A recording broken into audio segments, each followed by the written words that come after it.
Okay, at this time it's my pleasure to introduce John Maronell of the Legislative Task Force Committee, who will introduce our featured speakers for this morning. Please join me in welcoming John.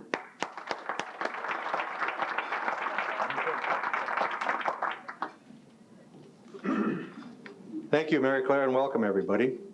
We have a 5-member committee, a legislative task force, and we spent hours and hours crafting questions that would stump our 2 legislators. So I'm sure you'll appreciate the effort that they had to put into responding to these questions to you today. Before we start off and introduce our speakers, I wanted to let you know that we do have 4 questions that we did send to them, and we're asking that they take 3 to 4 minutes, first of all, to introduce themselves, Kitty and Alice, to you, so you know better what they're involved in right now in the legislature. And then we'll alternate asking Alice to answer one of the questions, and then Kitty will answer the next question that we ask of them. I know that one of our legislators is a Democrat and one is a Republican. And I think there's really just one person here who can appreciate that these 2 fine legislators have something very much in common, and that is that they both defeated this same Jay Griggs in an election.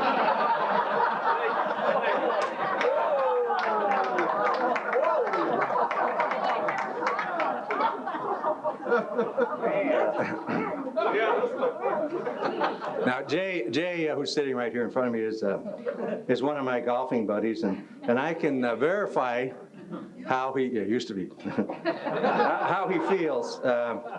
He really couldn't be happier with the fact that he doesn't have any hassles to deal with like these 2 fine ladies have to deal with, and his handicap has really improved. So, with that, let me introduce you to Senator Alice Clausing.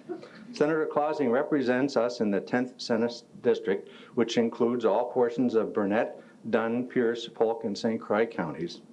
In November of '92, she was first elected to serve in the Wisconsin State Senate, and was re-elected to a 2nd term in 1996. Prior to her election, Senator Clausing spearheaded an environmental initiative to clean up Wisconsin's inland waterways. A former educator, she taught in the Wisconsin public school system for 15 years. With her husband, Senator Clausing, is a co-sponsor and manager of their real estate rental property business. In the Senate, Senator Clausing chairs the Senate Committee on Agriculture, Environmental Resources, and Campaign Finance Reform.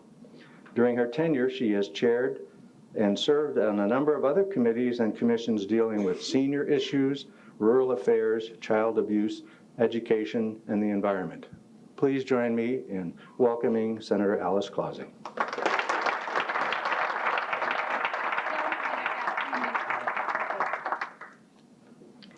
It's really a pleasure to be here with you today.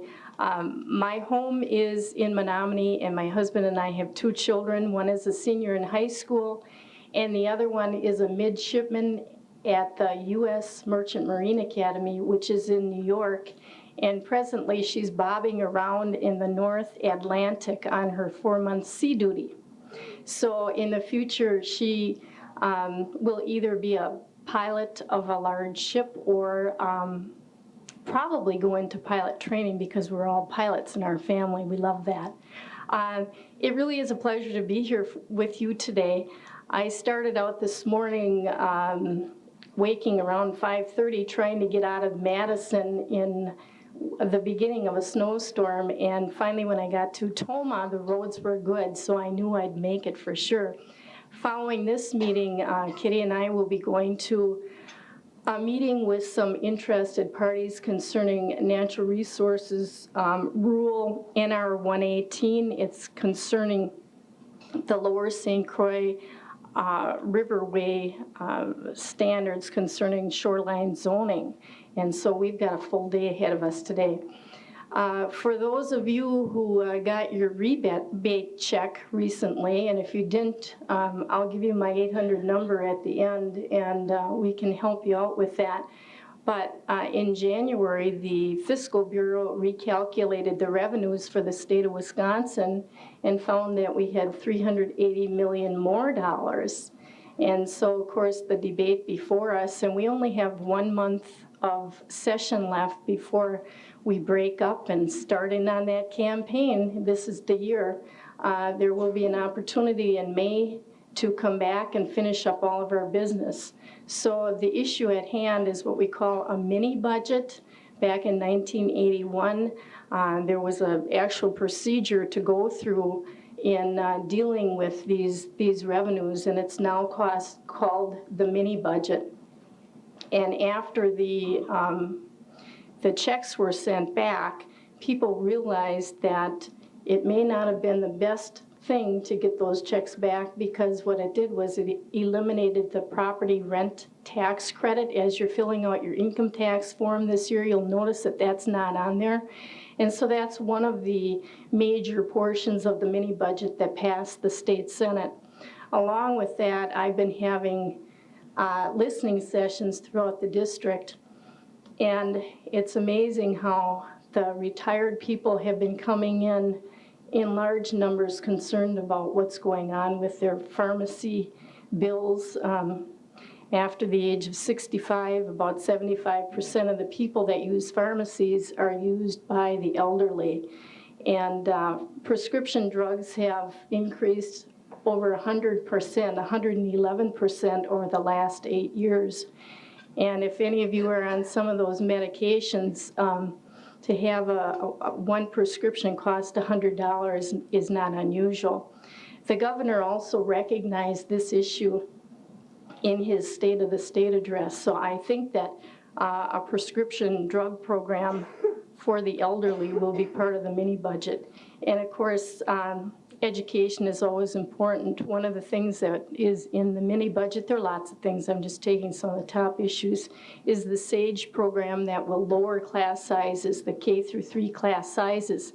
I've been told I've got 30 seconds. Thank you very much, and I can talk with you individually after the meeting.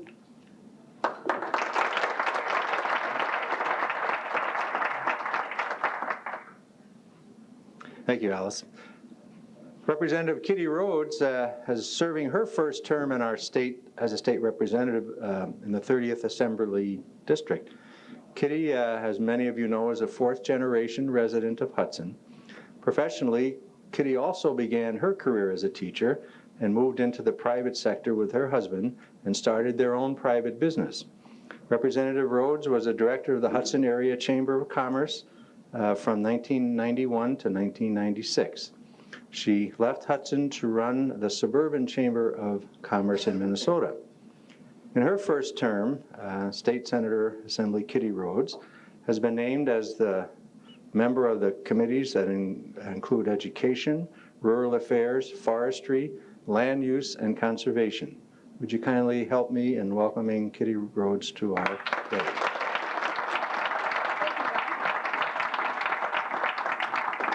Good afternoon. It's really nice to be back, and it's good to see so many new faces. You know, the best thing we can do when we come back to a chamber event is see the more and more new faces, and that's a tribute to Mary Claire and your board. You've just done an excellent job with this organization, and I'm really proud to have been part of your history. Part of being a freshman in the legislature means it's all new, and most people say, what's it like? And I said, you know, the best description I can give you is that this session has been like a giant chamber of commerce crossed with a junior high. And we've seen some real junior high stuff this year, and hopefully it won't be like that from here on out. I think some of the biggest accomplishments that we did was the rebate. And the reason that it was so significant was the cry for the rebate came from the grassroots. I can't tell you how many emails and phone calls I had saying, you have too much of my money and I want it back. And hopefully this will indicate a new way of doing business from here on out. Number one, we stopped collecting your money, so we gave you some significant, largest tax relief package in the history of any single legislature. We told the governor, don't take out that property tax rent credit. Don't do it. Don't do it. He did it. Now it's going back in because that was not a good idea. There are 33 of us who wrote him a letter saying not only leave the property tax rent credit in, but leave the amount the whole way. leave it in there where we put it. Well, funny thing, he's not speaking to 33 of us right now, but we figure he'll get over it. I thought that it might be interesting, though, for those of you who, like me until this point, never really had an opportunity to see what some of this stuff looks like. So I tried to pick out some of the big issues that will be impacting businesses in the state of Wisconsin. And I brought you copies that you can share of what the actual legislation and proposals and summaries looks like. One of the biggies, and we'll start with this, is the private employer health care coverage. Al, would you give like a few around? If you have 2 or more employees, you are now able to access the deep and significant savings that come in group buying that larger employers are able to do. The employer pays 50% of the premium, but it's a much better opportunity than we've ever had before. Farmers are eligible as long as they have 1 person on the payroll. Another significant piece, if you do that, thank you, Mary Claire, is recycling. Several years ago, when we started the recycling program, we were erroneously led to believe it would become self-sufficient and would fund its own way. That is not going to happen. But the state legislator promised the business community that you would pick up the tab for 7 years and that would be the end. We made them stick to the promise. The recycling has been funded again, but it's not going to be coming through on the increase of tax bills like it did from the business community in the past. One we're still working on is a simplification of how businesses file tax. Currently, you pay on inventory, personal property, sales, This is a proposal that would reduce it to single-factor combined reporting. Let's make things simpler, streamlined, and easier for everybody to understand. Hopefully, this will help accomplish, if you don't mind, Mayor? Sure. Thank you.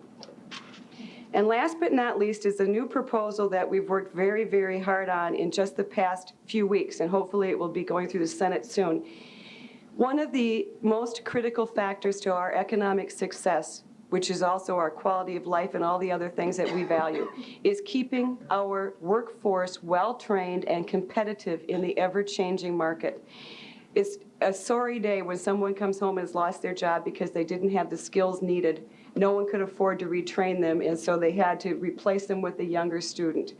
This is a new bill that gives employers a tax credit of 50% of the tuition that they pay to help educate others in post-secondary training.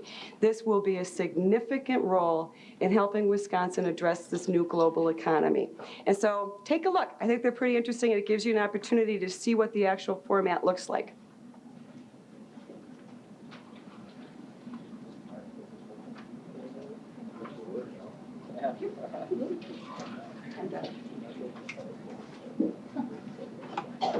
You're not done, Kitty. No. Done, I thought, yeah. Thank you to, let's give Kitty a hand for her remarks.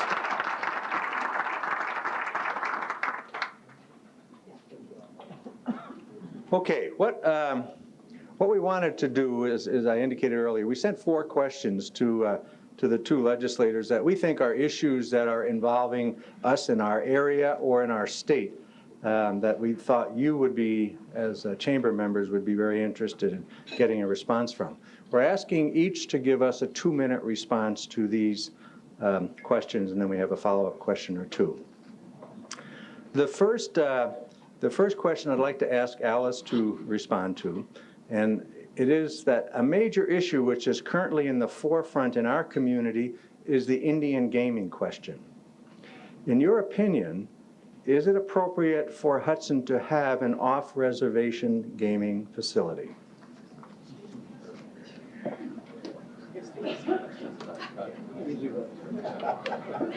Well, I get the big one right off the bat. In my opinion, I have no interest in gambling myself. If I found a quarter on a floor in a gambling casino, I wouldn't put it in a machine. I have no interest in that. And I feel badly for the way that this has impacted this community. It has completely divided you. Some people think right down the middle. What you need to know is that my opinion on this issue doesn't really make any difference. And as an activist, when I wanted to pass the phosphorus rule, I lobbied the people that we're going to make decisions on this. The governor of the state of Wisconsin, who actually placed the dog track in this community, is also going to make the final decision on this dog track. And as an activist, what I want you to do is I want you to use every bit of energy to convince him that if it's the public's will, that the majority of the people do not want the dog track, that you're going to have to do some work on the governor. Now, when I came into office, the dog track issue, the casino issue was an issue. It was a major issue. And I think that might have had something to do with how I got into office. But at that time, there was a referendum. And the referendum won by about 87 votes, that the community supported it.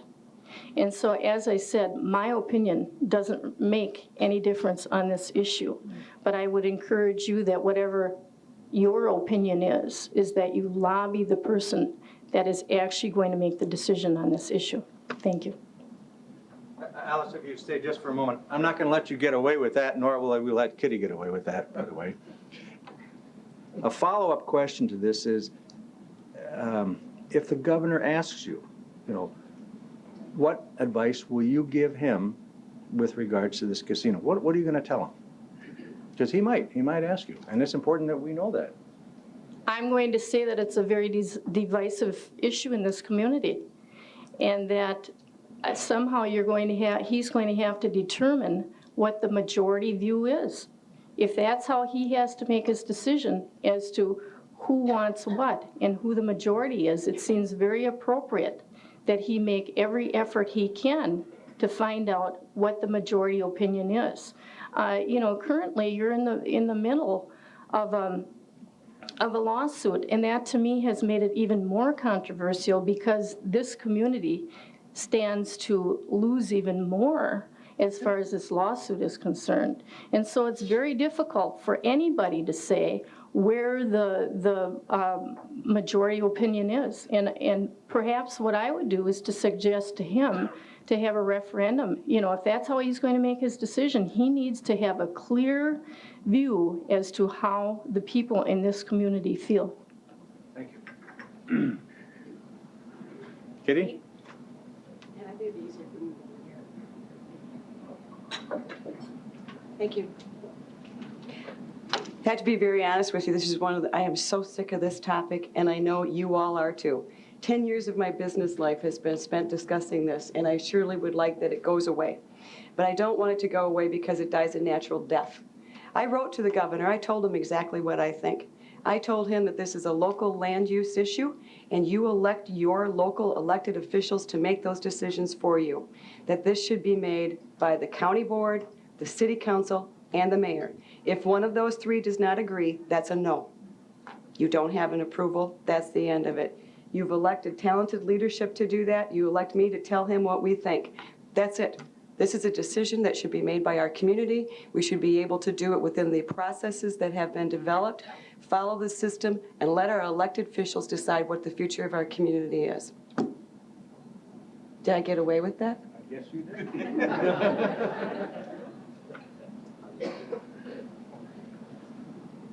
Okay, a second question that we'd like to ask you, and Kitty, if you would kindly be the first to respond to this. And this is admittedly also a divisive issue amongst our chamber members, so we need to realize that you'll probably never make friends with whatever you say. But that's your job, dear. Would you be supportive of assisting the homeowner by increasing property taxes that businesses pay? And the reason we ask this question is we have a labor problem. We have businesses that are growing and we can't get the labor to work in our businesses. So we're wondering, would you be interested in assisting the homeowner by increasing the property taxes that businesses pay? Thanks, John. We saw this a few years ago when we had our very first effort at a legislative council here, and it was one of the biggest tax shifts that was going to be coming in the state. I don't think that we're going to solve our labor problems by shifting the tax base from one type of payment to the other type of payment. That's not the answer. I think you're going to see in the next few weeks some big changes coming in Forward Wisconsin, the relationship between the state of Minnesota, Wisconsin, and how we address the brain drain, which is keeping our talented, educated, and qualified kids that we educate here. We have some of the best and the brightest who leave because our job offerings aren't the right type of job for the type of education that we're creating. You don't solve that problem by shifting taxes. It's also sort of similar, though, to the issue of the farmers paying on the use value assessment, which I think will probably be your follow-up question. Several years ago, it was determined that within the uniformity clause, agriculture was being unfairly taxed. The minute somebody tells me I'm being unfairly taxed, I want that fixed right away. They've waited, and now the Department of Revenue has made a controversial decision to speed up the implementation of use value, that farmers will pay tax based on the value of their land in agriculture, not in development. Here's the trick, though. We've made a commitment to the cities and to the local units of government that that tax change would take place over 10 years. It's not fair to anybody's budgeting and fiscal responsibilities to jump that up and say, oops, you're just not going to get as much money as you did before. We've proposed that the state should hold harmless the local units of government at the same rate that it would have been over the 10-year phase-in period. I think it's fair, it's equitable, and it resolves the situation in a reasonable and appropriate manner. Alice?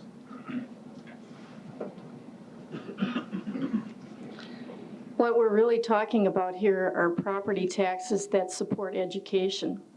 And it's in everyone's best interest, whether you have children in the school system, whether you're grandparents, or you are simply interested in your communities, to educate our children. When the property tax was imposed, it was imposed, as the state began, and at that time, property was a clear indication of people's wealth.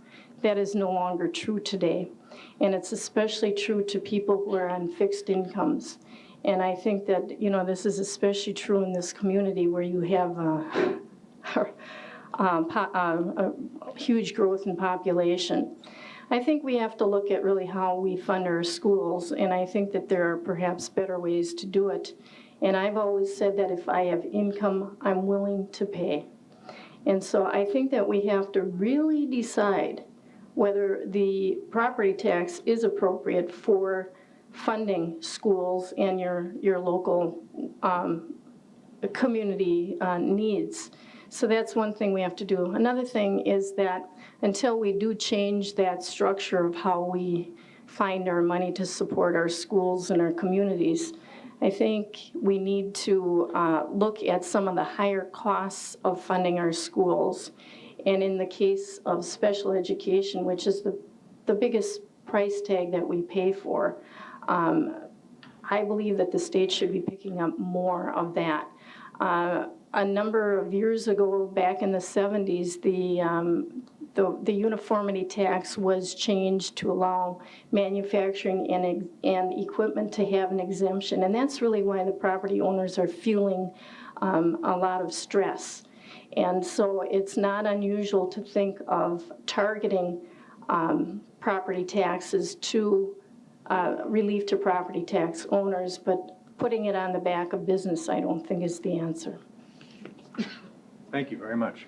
Okay, now we want to shift to two other questions that we think would be beneficial for us to know your opinions on. One has to do with housing. Housing in our area is generally quite expensive. We find that our labor pool has to drive fair distances to get to Hudson, and as we talked about at our table, we have a huge industrial park which is developing and bringing more and more business to our area. We need to be able to have housing to be able to accommodate the people that we'll need in our various businesses. Do you think, Alice, if I could ask you first then, do you think that the legislature has a role in helping working families find housing? Is there any government role there?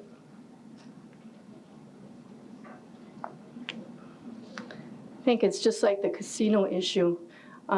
Local decisions should be made by your communities.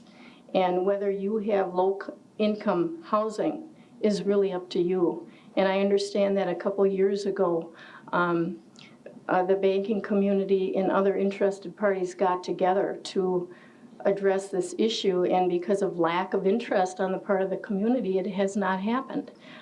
Yes, the state does have a role, and that role is to support the decision of the community to go forward with low-income housing. We can help you. We've got state programs. WIDA is one of them. And so it's a matter of your community leaders making a decision, and if you want the help, Kitty and I, I'm sure, are available to help you in going through the process.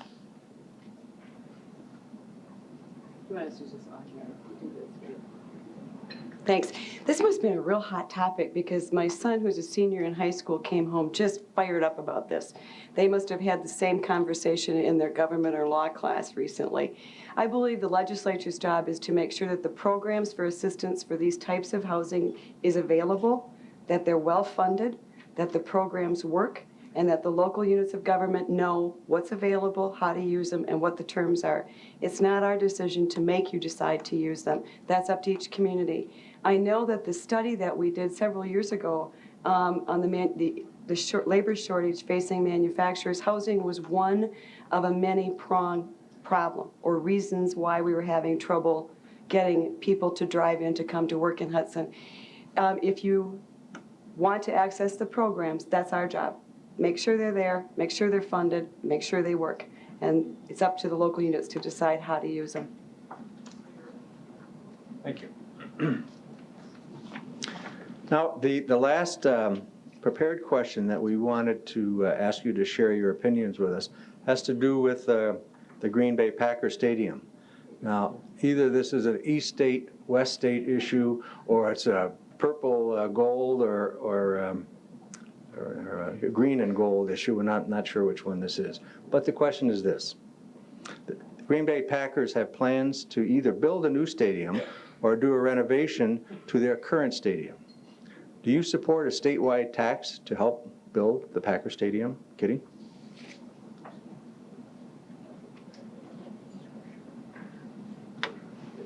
Daryl, we're going to tax you and Chuck. Any Viking fan's going to pay for that stadium.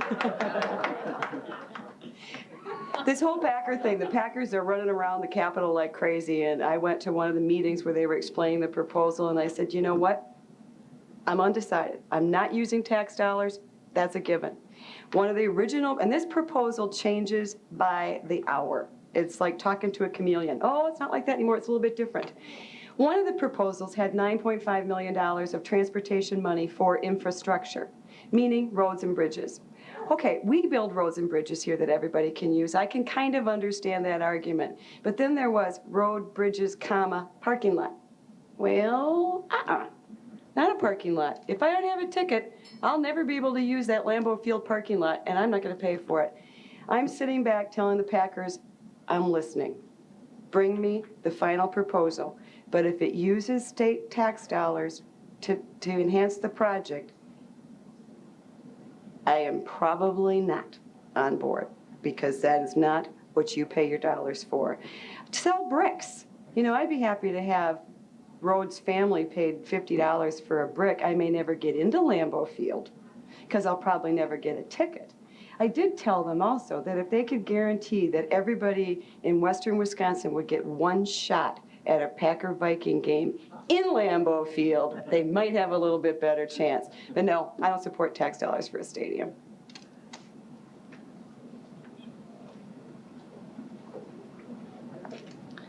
I'll tell you one thing, if they get my vote on this one, they'll have to have Packer games into this 10th Senate district.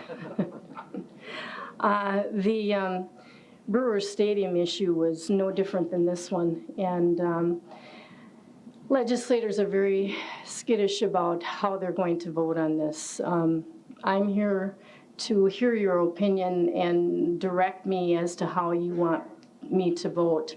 I know that with the Brewers Stadium, I would say that About 90% of the people were against supporting that. The brewers did it wrong, in my opinion. They should have gone to the private groups first to shake the tree before they came to the general public. And I think that the people in this district, even though many of them love the Packers, I didn't recognize you without your Elvis outfit.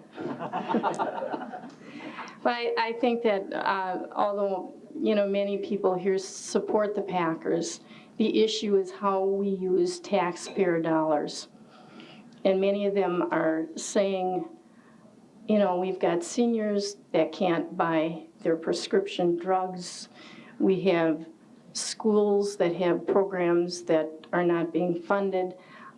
So I think the general attitude is that taxpayer dollars should not be supporting stadiums for millionaire ball players and owners. And I am very concerned about transportation funds. Why anyone here would let me send our transportation dollars down there for that development. I think that if the community of Green Bay wants to use their transportation projects and put it toward that, there's nothing wrong with it. I think you're going to see in the future that the general community in Green Bay are fighting about the issue. It will be very interesting to see it. No, I don't think that the community supports using taxpayer dollars in that means. Thank you very much. Good answers from both of you. We do want to break. We want to be out of here by 1 o'clock. We promise that to all of you. We do have a question that was asked that I'd like to pose to you from our audience, but I think we'll have time for you to pose questions if you wish to do that. So think about that for the moment. The question that was turned into us, in addition to one that we had already asked, is tell us about what the final version of the new NR 118 will be like. And I have to say, I'm not sure I know what NR 118 is. That's what I was saying. Oh, I don't listen either. Okay. Is there an answer? Can you address that some? It's going to be huge. Huge. Are we doing the time thing on this one, too? Yeah. Oh, geez, this is a lifetime. NR 118 is the protected scenic riverway and the rules that apply to it. What we're finding is that when it was written in 1975, it was up for review now. And so the DNR, the Minnesota-Wisconsin Boundary Commission, the Sierra Club, the landowners, everybody who's involved in the riverway has been meeting, as one would say, ad nauseum, because these meetings have been going on for about 3 years on a monthly basis, having input on what the new rules should look like, what modifications. It's a very long, painstaking, oftentimes frustrating process. And I have to salute the citizens who have stayed involved this long, because sometimes it almost feels like, as government, we try to make it so hard that you don't want to participate. And then we go, oh, you didn't say anything. The NR 118 process is still evolving. It involves doing a revision of the master plan. I can tell you the thumbnail sketch is nothing that I'm aware of is being proposed that would ever put the integrity of that resource at risk. No one is talking about opportunities for greater building toward the river. What we're meeting about this afternoon is a clarification that we're trying to eliminate what has become an incredibly tense and hostile relationship between the Department of Natural Resources and landowners. It says in the statutes that counties may impose a 50% rule of what you can do with your home on the riverway. Some places interpret it to be 50% of the value of your home of 1975. Minnesota does not interpret it that way, and the counties don't. We're trying to clarify the interpretation here and to make it so that people have the appropriate opportunities. If your home is out of compliance and you're too close to the river, you'll never be able to add on closer to the river. But should the DNR care that you put a porch on the back? That's the discussion. To make them stay within zoning rules, nothing that violates visibility, runoff, slopes, etc., but stops the war between the agency who's trying to interpret subjective rulings by turning them into concrete and tangible rules. It's too hard to explain in 3 minutes. I think he did pretty good. I recently met with Secretary Meyer and some of his people. As chair of the Senate Environment Committee, I'm kind of in a good position to bring about change. And there was a meeting this past summer with landowners over their concern. And quite frankly, the DNR has some concerns too, because it's been very, very difficult to enforce. And so what we're doing is we're getting the people together,